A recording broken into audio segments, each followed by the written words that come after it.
an exercise that we can use to both loosen up the shoulder but also assess how our movement of the shoulder is a sideline arm circle.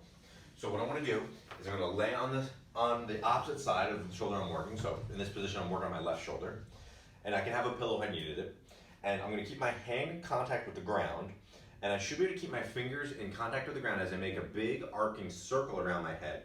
Now as I get to the top of my head and a little bit behind it, I'm going to have to turn to the back of my hand so that my fingernails are touching the ground now, and I should be able to make a full circle all the way around back to my butt without my arm coming off the ground. Right, and this is our sideline arm circle. Now for most people, what they're going to notice is that as they get to this top part, they're going to have a little trouble with this mobility here, so they might start to kind of lift up off the ground there, and that tells us that you don't have full shoulder mobility.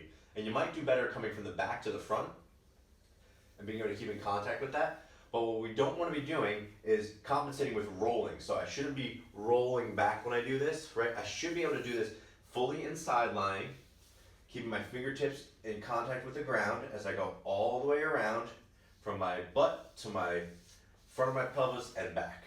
Now, if you have trouble with this, one, it's going to give you a good position to work on that stretching, and it's going to give you a good assessment of how far you are from the ground.